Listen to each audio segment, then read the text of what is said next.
Tragedy on the tracks as rescue workers search for survivors. Here in Washington, a terrible train derailment has ignited a fight over funding. This is Special Report.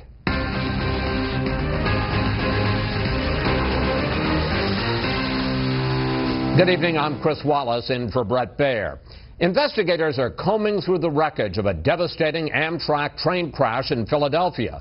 While on Capitol Hill, lawmakers are already pointing fingers over who could have prevented it. The crash Tuesday night killed 7 people and injured more than 200. Today, NTSB investigators said the train traveling from D.C. to New York was going over 100 miles an hour when it left the tracks. That's more than twice the speed limit on that stretch.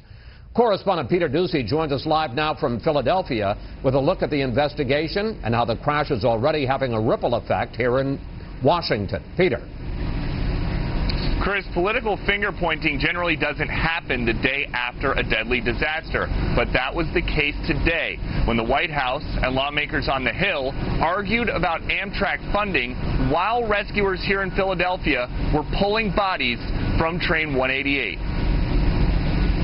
Last night's deadly Amtrak crash in Philadelphia puts in stark focus potential implications of slashing its funding drastically.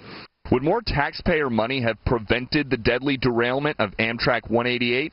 Some Democrats think so, on Capitol Hill and at the White House. Republicans, unfortunately, are currently considering legislation at the committee level that would actually cut funding from the Amtrak's budget. But by the time Ernest complained, those concerns were moot as Congress voted to cut the funding by a party line tally of 30 to 21 in the House Appropriations Committee, led by Republicans who decided not to vote based on the emotions of this awful day.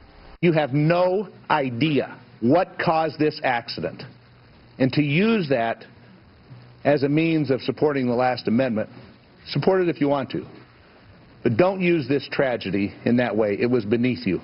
These arguments about infrastructure and inquiries by investigators at the crash site happened simultaneously. But unlike politicians in D.C., the Amtrak engineer in control of the train is not talking, declining to provide a statement to investigators. That means we have no explanation for the startling discovery Train 188 was going 106 miles per hour.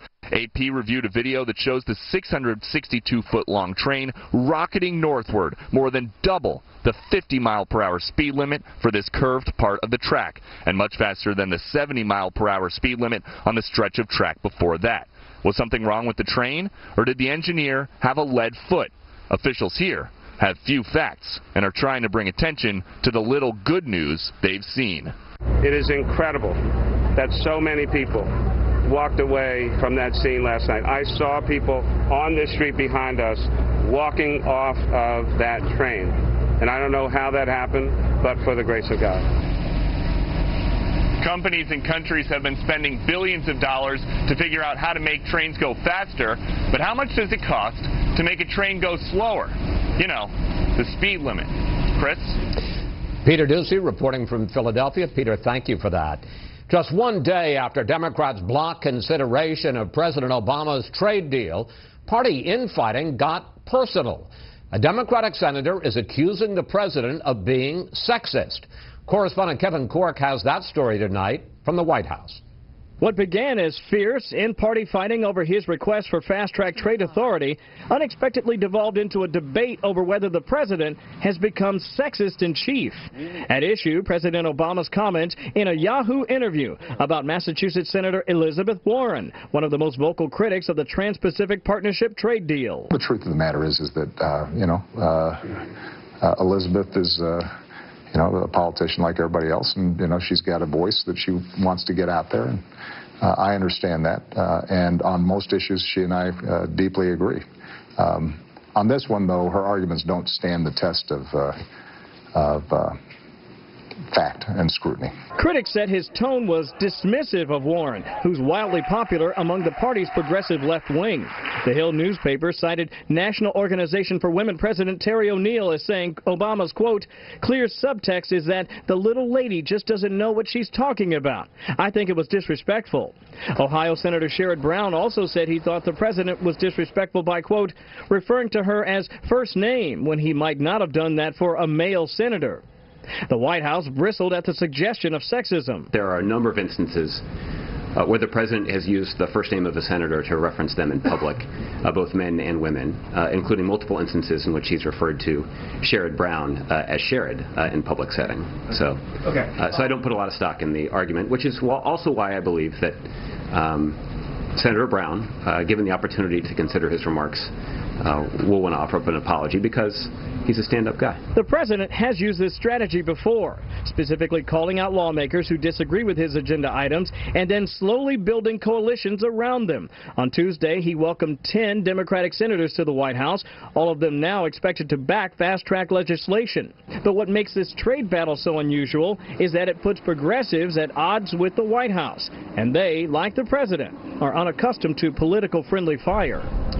Chris, I can update you on a story of high importance here at the White House. After trading offers throughout the night, we are told tonight that lawmakers have agreed to vote on a fast-track bill that obviously was blocked by the Democrats yesterday. That is a potential and huge victory for the White House. We'll keep an eye on it for you.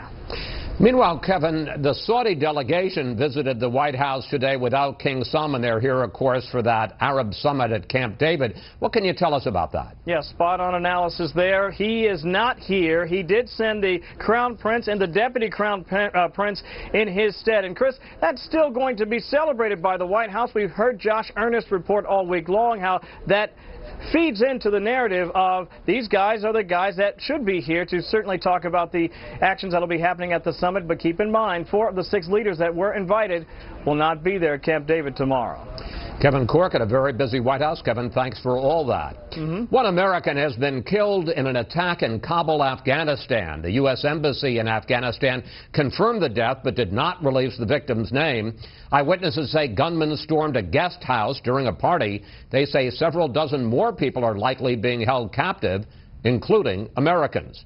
Still no sign of 6 U.S. Marines and 2 Nepalese soldiers whose helicopter is missing in Nepal. The chopper was delivering disaster aid following 2 major earthquakes in the country when it disappeared Tuesday. Crew aboard a nearby aircraft heard the pilot say something about a fuel problem. No sign of a crash has been found. Poor record keeping could be allowing criminals to slip through the cracks. Chief Intelligence Correspondent Catherine Herridge tonight with a look at a report that says there's no way of knowing whether states are deporting immigrants who may be a security threat. According to the Homeland Security Department's internal watchdog, despite a $21 billion investment, it's impossible to assess whether the Obama administration has made the deportation of criminals a priority because the department is not adequately tracking the data. The 22-page report investigated prosecutorial discretion. That's the ability of immigration agents to identify individuals as a security risk and deport them on an expedited basis. Republican Ron Johnson is the chairman of the Senate Homeland Security Committee. The main point is that the Department of Homeland Security is not collecting the data, the information they actually need to understand and produce good policy.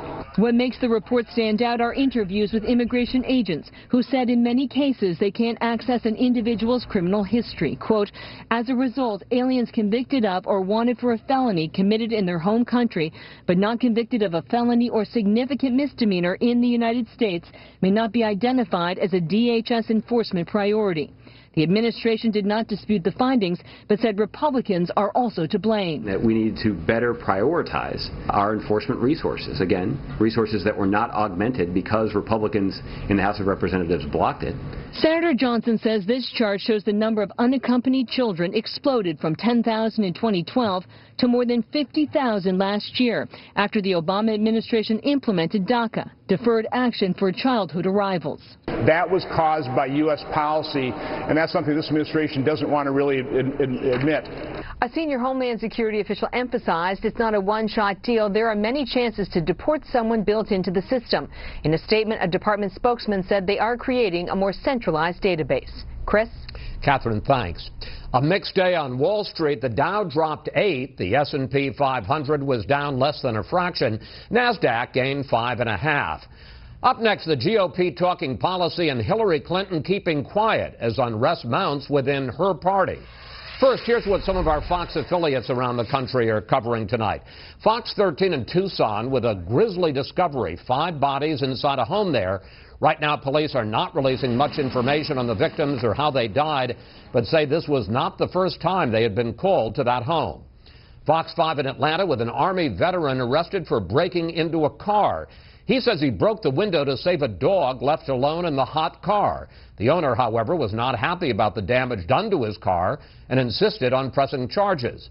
The Desert Storm vet says despite the arrest, he'd do it all over again. And this is a live look at Tampa from Fox 13. The big story there tonight, 2 hearse drivers made a pit stop at a donut shop while transporting the body of a veteran to his funeral.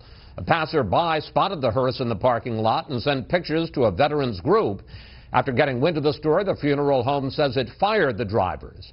That's tonight's live look outside the Beltway from Special Report. We'll be right back.